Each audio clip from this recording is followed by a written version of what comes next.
jërë ngeen jëf mbokk yi seetaan seen télévision Jolof TV Jolof TV nag ñu ngi nuyu bépp téléspectateur boo xam ne mu ngi ñuy bàyyi xel ñu nekk fii nii si Sénégal seen émission Seet Si Ma ñu seet si ki nga xam ne moom moo nekk Aline Mbaye Nder et le Seet Si Ma groupe Aline Mbaye Nder et le Seet Si Ma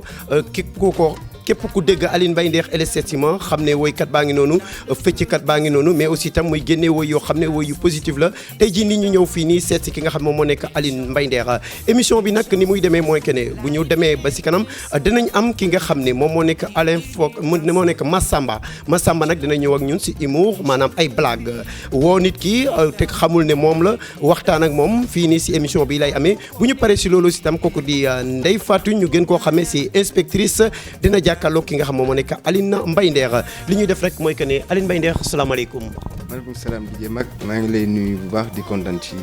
équipe bi nga àndal yëpp di nuyu waa Jolof TV di nuyu aussi adduna bi fii ci Sénégal di nuyu aussi waa diaspora bi di kontaan vraiment ci déplacement bi ngeen def ñëw seet si ma pour ñu waxtaan. Aline Mbaye Nder tey bu ñu bëggee xam kan mooy Aline Mbaye Nder lan nga ñu mën a tegal si Seet Si Ma ba auditeurs yëpp xam yow yaay kan. waaw je pense que Aline Mbaye Nder moom xam nga woykat la quoi boo xam ne que chanteur la boo xam ni dëkk Sénégal xam nga et puis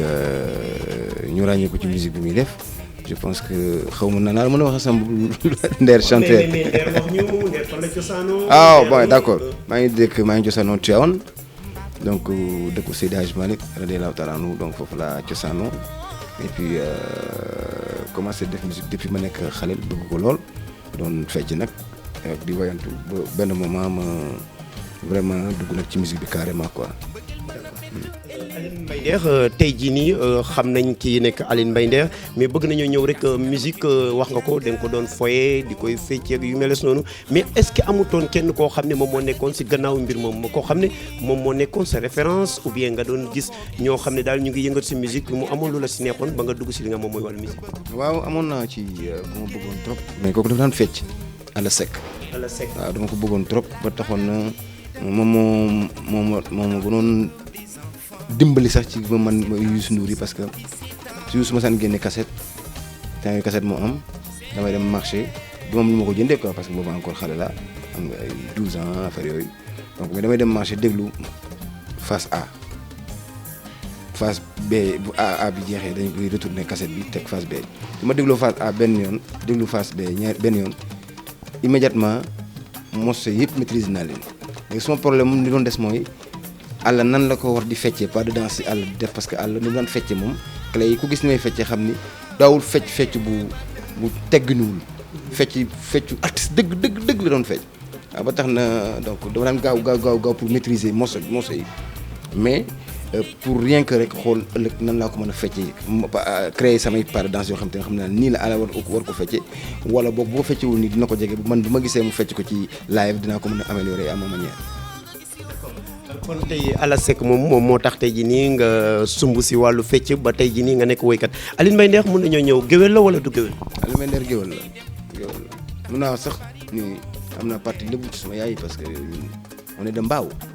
nga xam nga géwél laa pire parce que li nga doon soo ko bañee day fekk gën ci naaw. géwél nga mais dañoo gis yow des fois da ngay wax ne doo taxaw di sambay mbayaan te géwél nag loolu aussi tam fii lañ ko fekk. waaw du lu bon mais man bëgguma ko def parce que dama am ay nawle dama am ay doom dama soxna dama dëkk société boo xam ne da nga war a liggéey da nga war a gëm sa bopp li ngay def li waxuñu nag nit ko bu la ko nit yéene dara bu may la ko bu ko jël déedéet jël ko parce que nit le cadeau ne se refuse jamais du tout te cadeau mën na ñëw ci anam bu nekk waaye samay way laa wax su may way man Aline Mbaye Nder ak ku ma doon boo ma safee wala ma sentir ni dama war a joxe ci exemple ba lay dugal ci way bi ci thème bi ngay ne c'est-à-dire mënuma sàmba mbayaan mënuma ko def quoi parce que bokkul ci ni ma yoroo ci musique ni ma xalaate musique man ni ma ko xalaate mooy musique gagne-pain la boo xam te bi da nga ci war a teral sa njaboot teral ci loo am parce que mën nga ci tekki tey ku gis suñu mag ji Youssou Ndour macha allah xam ni musique bi ñuy def mën nañ ci tekki bam ci lu nekk donc man noonu laa ko gisee pour wax rek ni que aussi tout simplement nit ki daal lépp lu muy def na jiital gëm-gëm ba pare xam nga bañ ko teg ci rek il faut nga ñaan pour mën a arriver wala faut c'est vrai que parfois on peut t'accompagner, on peut te donner des coups de pouce ñu pousse de tuuti parce que artiste moo laaj loolu mais objectif bi je pense que mooy métier bi muy def na ko gëm xam ni moom bu ko yàlla jàppale moom mën na ci am dara waaw. ok kon da nga bëgg a wax rek de si tënk daal maanaam sa formation daal artistique moom moo la may doon. d'accord ok merci beaucoup mbokk yi nga xam ne ñu ngi seetaan Jolof TV seen émission Setsima di jëm ak di leen koy animer fii si télévision bi nga xam ne moo ànd ak jamono ñu seet si ki nga xam moom moo nekk Aline Mbaye Nder lan moo la dugal si musique wax nga ko waaye itam ban année nga créé li nga xam ne moom mooy sa groupe Setsima avant Setsima groupe nekkoon nga Lemzo Jamono. waaw Lemzo Jamono maa ngi fa dem 91 lañ ko créé ay fu mel ni Worma. bi may jógee Dakar bi may jógee Tivaouane aussi amoon na benn groupe bu fa nekkoon ñu tuddee ko woon Xanjuraan Jazz sama copain ñu ko tuddee woon parce que amul woon tout et donc Lemzo Jamono 91 laa fa jógee donc maa ngi créé Setsima groupe 94. donc boo xool li ma def ci diggante Lemzo Jamono ak Setsima groupe ba tey jii je pense que léegi ñu jógee 25 ans. waaw 25 ans de carrière waaw. ok 25 ans de carrière musicale ak Aline Mbaye Nder seen émission Setsima Aline Mbaye Nder wax nga ko tey jaar nga Lemzo Jamono te Lemzo Jamono artistes yu bëri vraiment jaar nañu foofu si li nga xam ne moom mooy wàllu musique bi mais aussi ki nga xam ne émission bi di Setsima chaque kii émission dañuy jël kenn koo xam ne moom moo nekk suñu parrain ma leen di fàttali ne tey Baxaw Fall nekk aussi tam chef personnel foofu noonu si ministère de l'industrie moom moo nekk parrain bi dinañ dugg si li nga xam moom mooy wàllu parrainage ak yooyu parce que des fois ay jafe-jafe def si am mais Aline dañuy ñëw si li nga xam ne aussi moom mooy Lemzo Jamono ñu bëri jaar nañu foofu noonu est-ce que mën nga maa wax yéen lan la Lemzo Jamono def si yéen. waaw Lemzo Jamono nag école la woon bu mag boo xam ni que c'est vrai que man bi ma fay dem yàlla dogal na aussi. xam nga woon dara ko. si man laa bëgg a wax ma fay dem am naa lu ma xam. am na ay bagages parce que déwuma fa rek loxoy kese dama fa dem ak maquette laa fa demee donc am na groupe yu ma nekkoon fu mel ni Worma fu mel ni Ndakaaru LT donc jot naa foon def ay maquette ba nga xam ne que bi may dem ci Lamine dama yóbbaale maquette yooyu donc après daf ko réarrangé c'est-à-dire bi may dem ci Lamine am naa tuuti bagage mais xam nga musicien artiste chanteur un bon chanteur mën na nekk un bon chanteur te du ko xam il lui faut un très bon instrumentiste boo xam ni que mun dafay réveiller lii nelaw ci moom loolu la ñu fay def il a beaucoup fait pour les chanteurs surtout ñi nga xamante ni bi ñoo fa nekkoon rawatina man nga xam ni que man maa nekkoon leader Setsima groupe c'est leaderu Lemzo Jamono maa nekkoon chanteur leaderu Lemzo Jamono parce que Lemzo Jamono album yëpp man maa ko woy après le Maada ñëw après le Salam ñëw après le Amath ñëw c'est-à-dire après dañu am ay morceaux quoi je veux dire bi Lemzo Jamono mais bi ñu commencé di def Jom morceau bi tudd sportif te mooy ci Moustapha Gueye nekk ci album Jom 6 titres la maa woy 5 yi benn bi dañ ko def instrumental tudd ko Marimbalax ci la Marimba judd waaw. kon da nga bëgg a wax ne si Marimbalax boobu si la Marimba jiitu. waaw ci la judd waaw. ok d'accord tey jii nii ñi nga xam ne ñoom ñoo nekkoon tey si Lemzo Jamono gis nañ ñu bëri tey jii nii vraiment ñu ngi si musique bi ñu ngi siy def lu bëri est-ce que yaakaaroon ne bu ngeen dajawaatee na ngeen dégg woon da ngeen ko dégg pour war a mën a def quelque chose. non si on l'a déjà fait def nañ ko il y a pas longtemps peut-être il y a 1 an ou 2 ans il y a un ou 2 ans parce que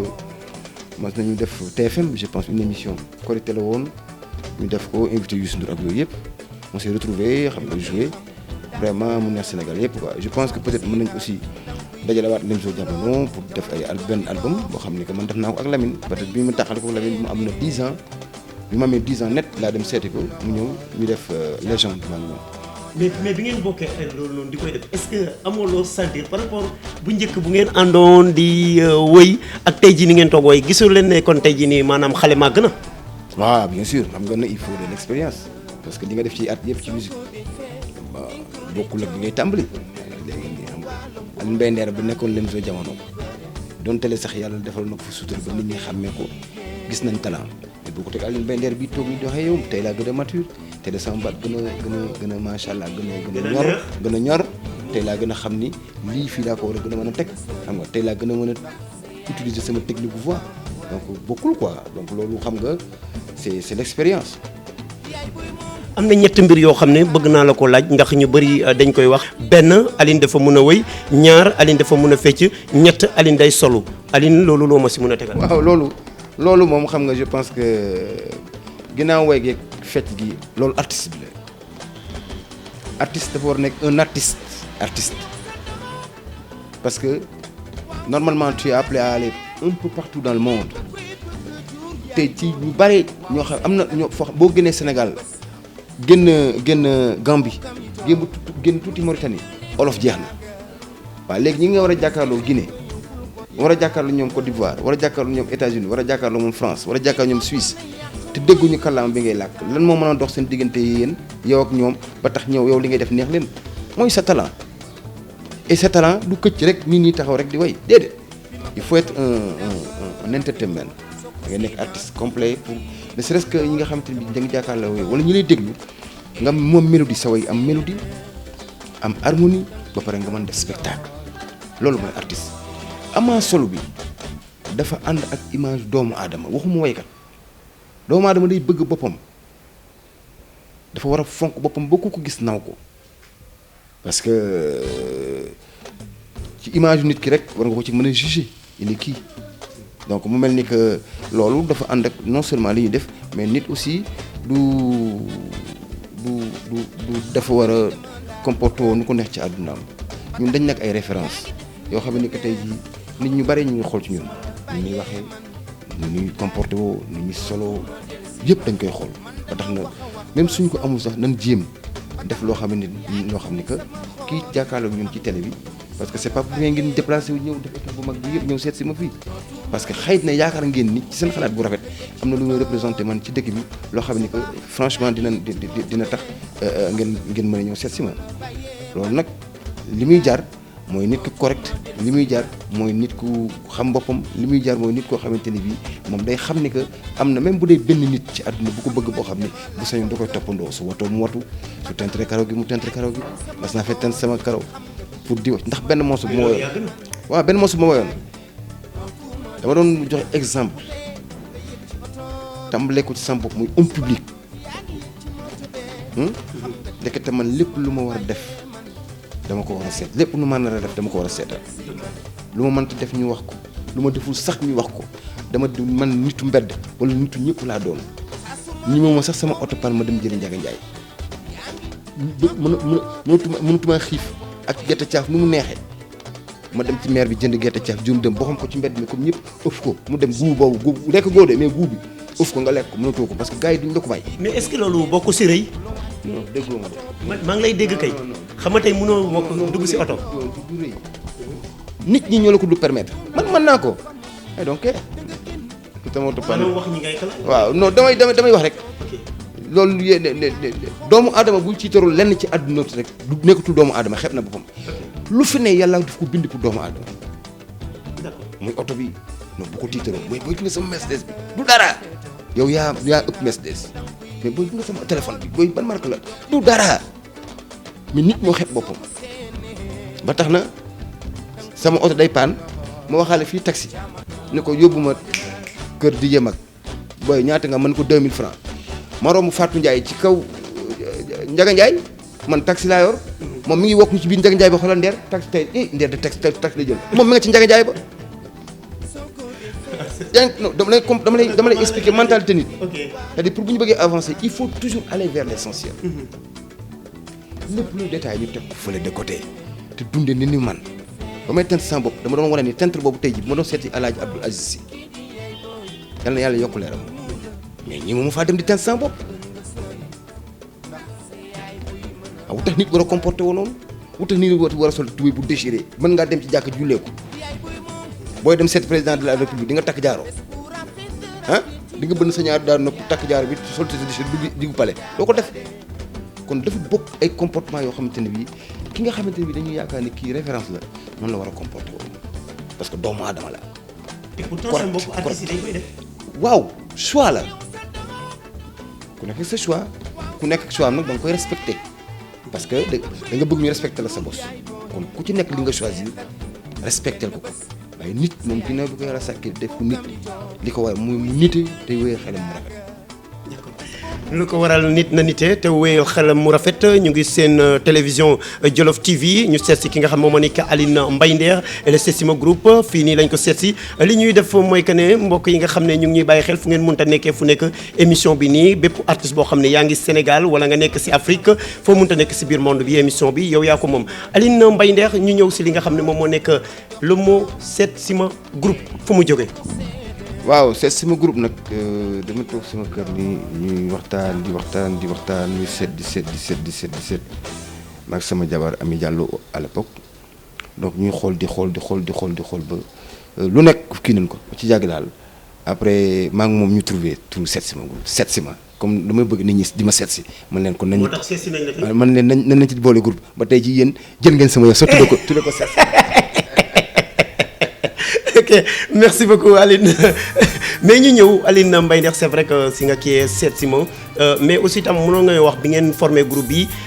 yaag ñan ak ñan yéen a si nekkoon surtout say musiciens ñi àndoon ak yow si mbir mi. waaw non bi may formé groupe bi nag méttoon na trop parce que sama kër dafa mel ni marché Sandaga parce que ñëpp xamoon nañu bàyyi naa leen sa jamono donc jeunes musiciens yëpp instrumentistes yëpp dañ daan ñëw sama kër pour ma recruter leen mais bon c'est un choix à faire parce que mënoo am 17 guitaristes déedéet benn nga mën a am benn guitariste ak benn bassiste donc autant donc ñu ngi jëloon Racine bi nekk Padoua ak ndaxte aussi daf daan jouer clavier moom tamit misaal la nekkoon ak Charles Ndoye ñu nekkoon HLM ak Bassirou Mbaye rakku Jibi Mbaye mu daan jouer batterie ak Daouda Faye mu daan jouer sabar donc c'était vraiment bien quoi après ci la ñoom Talla Seck ñëw ñoom Bakane Seck xam nga ñoom ci la après ci la ñu rejoindre groupe bi xam nga après ñoom Papis Diouf ñoom Babacar Camara ñoom Zalba xam nga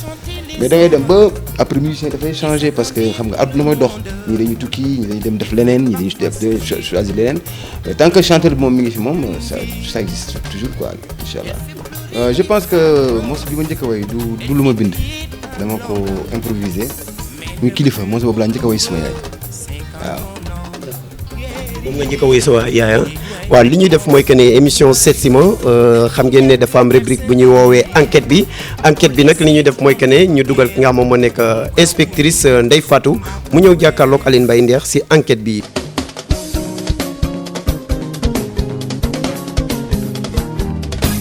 waaw asalaamaaleykum yéen mbokk ñi seetaan ci Jolof TV tey jii ñu ngi toog ak Aline Mbaye Nder bëgg ko laaj quelques questions ci wàllu musique bi ak planning-am nu mu fa demee Aline ñu ngi lay nuyu. waaw maa ngi lay fay bu baax maa fi. ça va yaa ngi ci jàmm. maa ngi sant yàlla bu baax. naka liggéey bi. ñu ngi ci kaw ñu ngi góorgóorlu. alhamdulilah tey jii Aline Mbaye Nder li ñu bëggoon xam tey jii en tant que artiste xam nañ ne bête de scène nga. boo feccee ñëpp kontaan mën nañ ne sax soxlawoo sax ay danseurs naka ngay planer sa fecc à part xam nga nit ñi ku nekk day am sport bu ñu pratiquer est-ce que Aline Mbaye Nder mu pratiquer sport. waaw parfois nag ma football bëgg naa football quoi parfois à part football bi karaté mais boobu bëgg ma wax gis ne fecc xam ni parfois. Aline du toog ba ne xaaral tey ji moom faaw ma defee benn training daw yi. si parfois de temps à autre très très très rarement dinaa ko def quoi mais je pense que léegi nag il faut ma commencer sport réellement nag. d'accord ay tey ji Aline Mbaye Nder mën nañu xam tey ji Aline Mbaye Nder lan mooy plat préféré am. suma plat préféré nag cere la cere jën. cere jën xanaa séeréer nga. non wolof la mais dafa fekk ni xam nga man dama judd ci famille bu modeste donc sama yaay moom ma ko tàmmaloon donc bu ma daan jàngi. bu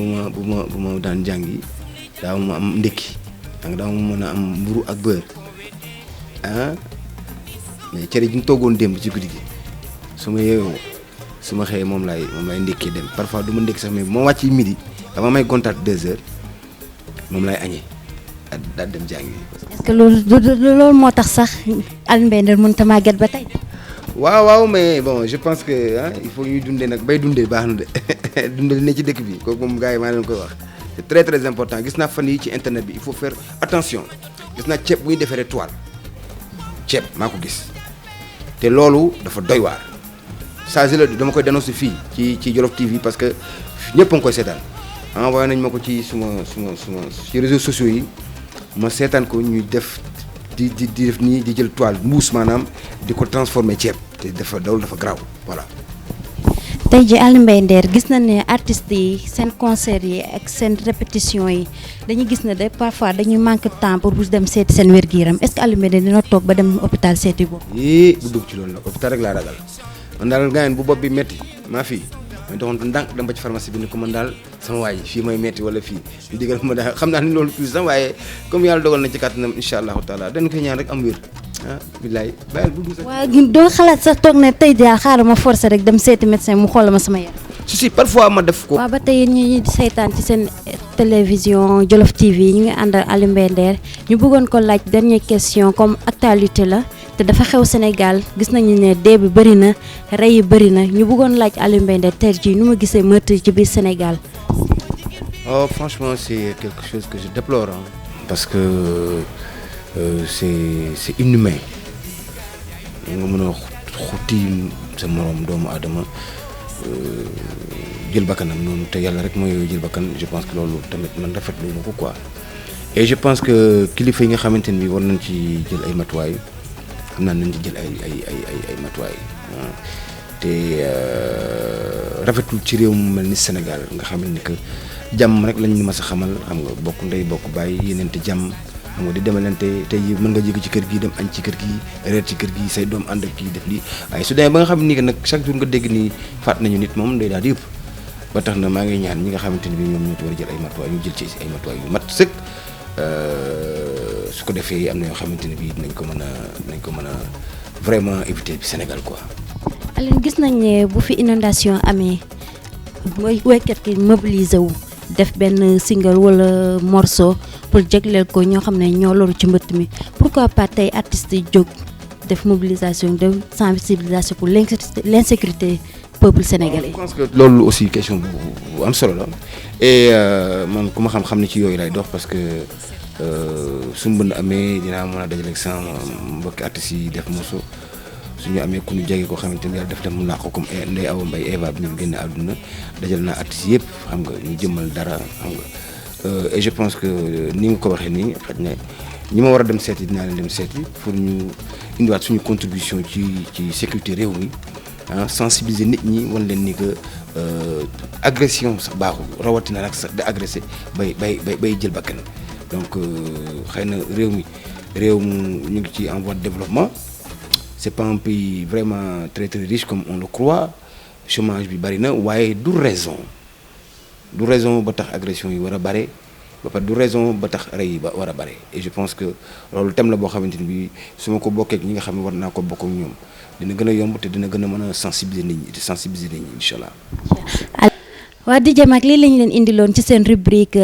enquête bi foog naa ne li ñu leen indil neex na leen di leen dox dig daje beneen loon incha allah. À la prochaine. À la prochaine.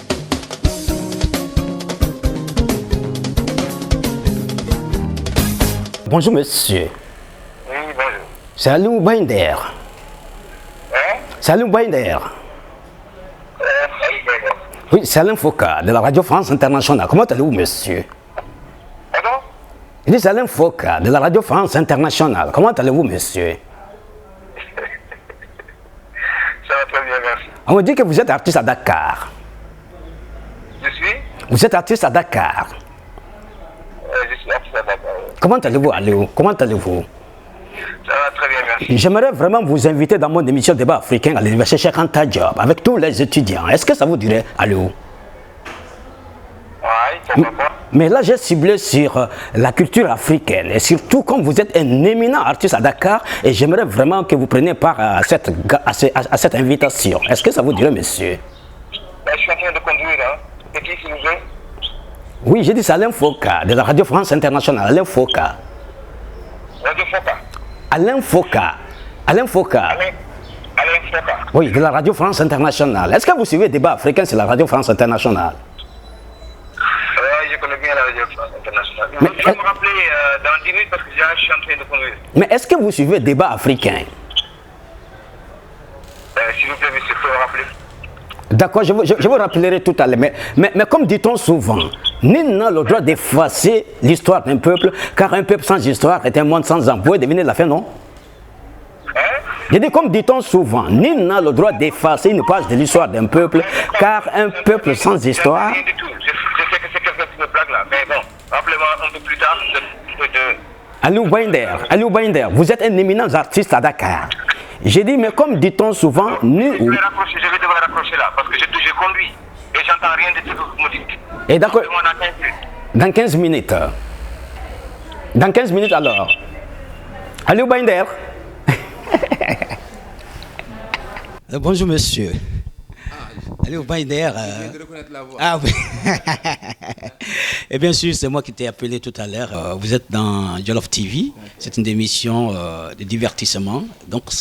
c'est basé sur des appels anodins. Donc, c'est des appels anodins. Tu restes comme ça, le numéro sonne et tu ne sais pas qui vous appelle. Ouais. Et du coup, il y a une voix qui tourne. C'est d'Alain Foka. Et voilà, c'est Alain Foka du Sénégal. Alors, c'est un journaliste de RFI. Et donc, c'était juste une façon, voilà, de vous faire une surprise. Okay. Et donc, la surprise est déjà belle et bien là. Toi-même, tu l'as déjà reconnu. Parce que dès que j'ai parlé, vous m'avez dit, ah, c'est toi qui m'as appelé. Ah ouais, voilà, c'était la surprise. Mais bon, malheureusement, on n'a pas pu parler longtemps parce que j'étais non seulement en train de conduire,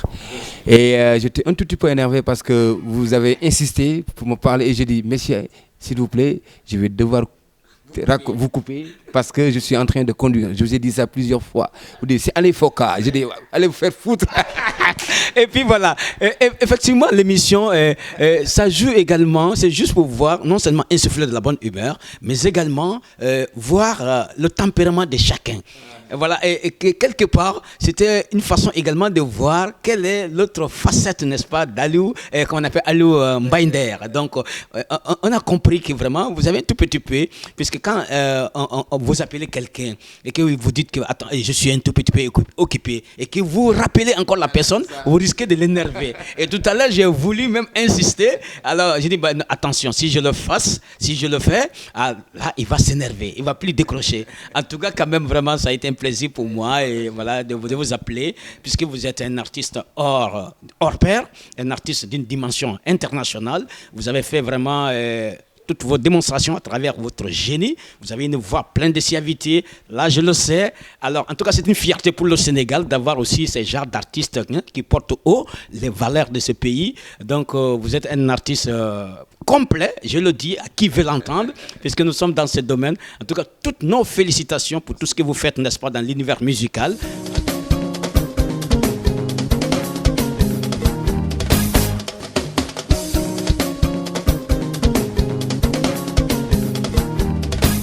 jërëjëf Ndeye Fatou mi nga xam ne moom moo ñu indiloon li ci enquête bi muy rubrique boo xam ne bu am solo la aussi itam merci beaucoup à ki nga xam moom mooy Massamba ñu koy dakkantaleeg ak Alain Foka ci rubrique humour. Aline Mbaye Nder jot nañ ci weewu béy le 14 janvier da nga dem fee sa grand théâtre. incha allahu taala ñu ngi koy waaj et je pense que occasion la ñu wax ko ci Jollof TV parce que xam naa bu ma ko fi waxee dina siiw comme dama bëgg mu siiw rek maa ngi invité ñëpp di wax ni que. xaj na am na lu ndaw lu ma defal Sénégalais yi ci wàllu musique yëm leen bégal waaw bëgg naa nag bés boobu ñu delloo ma ko bés boobu sax day tuuti parce que xam naa ni li ma leen lebal yëpp ci wàllu bégal bi ma leen bégal ci Sénégal ak 25 ans de carrière yi yàlla dogal ma def ko je pense que kur gu nekk bu fa juróomi nit dee yeewoo bu dee benn nit sax mas naa ko bégal je pense que loolu nag su ma ko Sénégal yëpp delloo dafa naa ni une semaine sax ci grand théâtre dafay tuuti waaye nañ ko yemale ci bés boobu rek ma leen di invité ñëpp vraiment di wax ni seen bés la te dafa am lu mën na ma defal Sénégal incha allahu taala te réew mi ci boppam sax ñoo ma nam man xam naa loolu voilà. d'accord réew mi si boppam ñoo la namu Aline Mbaye Nder émission seet si ma si Jollof TV ñëw tey seet si la noo gisee émission bi nga xam ne mu ngi daw si télé bi nga xam ne télé bi ànd ak jamono muy Jollof TV. waaw xam nga Jollof TV dañu xaw a doy waar parce que suñ tuddee émission bi seet si ma ñëw seet si ma borom seet si. yéeme na bu ngeen tuddee seet si ma seet si borom seet si ma. boo ci boole groupe Nder Boy in the house kontaan naa vraiment ci seen déplacement te maa ngi leen di ñaanal yàlla objectif yi ngeen am par rapport ak Jollof TV parce que man Jollof dama fa am ay xarit yu bare ay kilifa yoo xam ni que vraiment ay nit yu baax yoo xam ni que samay xarit lañu sumay frère lañu du ma mën a lim parce que ku lim di nga desal waaw waaye ku ci mel ni Aly Ngouille Ndiaye ku ci mel ni le ministre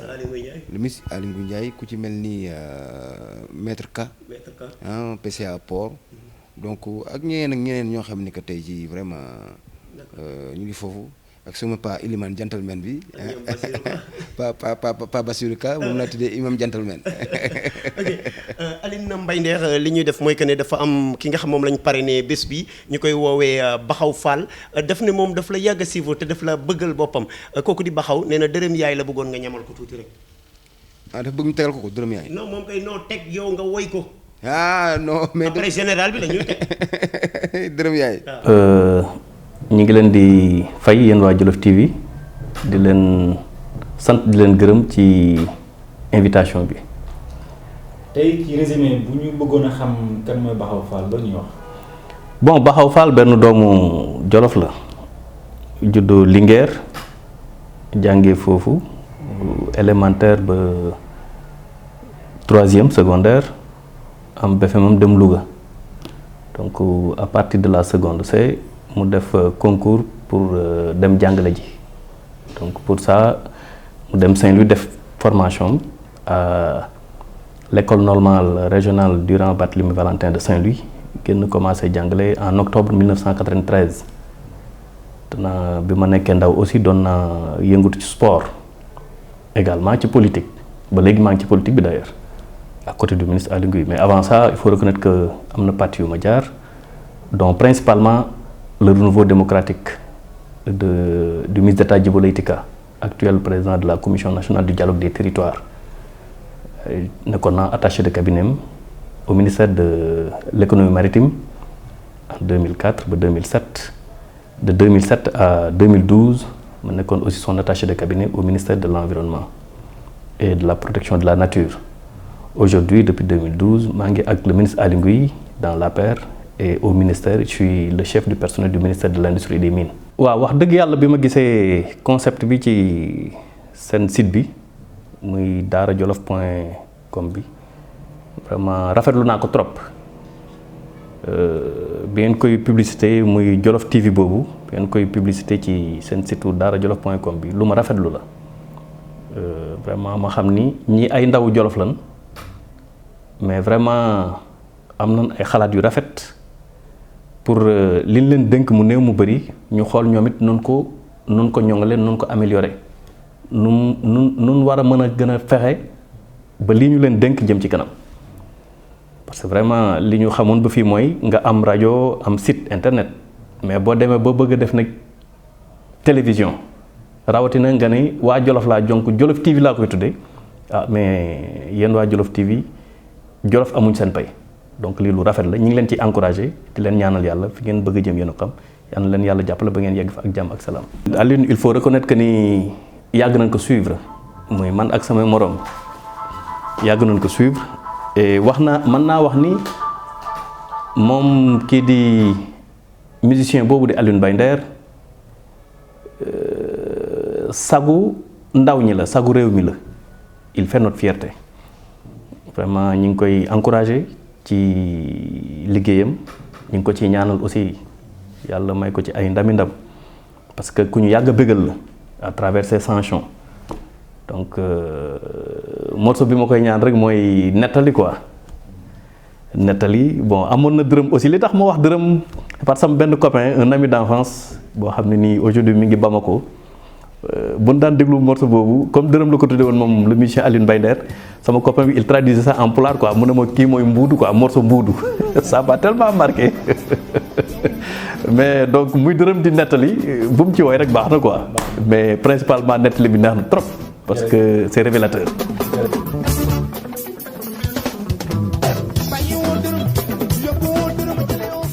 ay dërëm yaay dërëm yaay dërëm yaay Baxaw dërëm yaay ay dërëm yaay Fall Ndiaga dërëm yaay mon ami dërëm yaay. ok jërëjëf kon li ñuy def rek mu nekkoon avec Aline Mbaye Nder seen émission Setsima si Jolof TV di leen di wax ne yéen ñi nga xam ne yéen a ñuy bàyyi xel nekk si biir Afrique wala si biir monde fu ngeen mënta nekk rek Jolof TV seen émission la tey jii ni ñu seet si woon Aline Mbaye Nder jërë ngeen jëf ñu seetaan li nga moom mooy clip bi.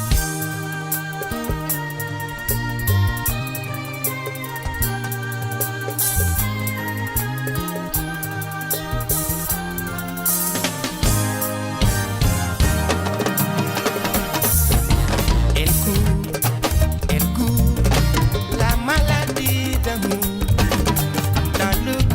les enfants de 7 à 77 ans. Elle chante la rivière insolente qui unit dans son lit les cheveux blonds, les cheveux gris.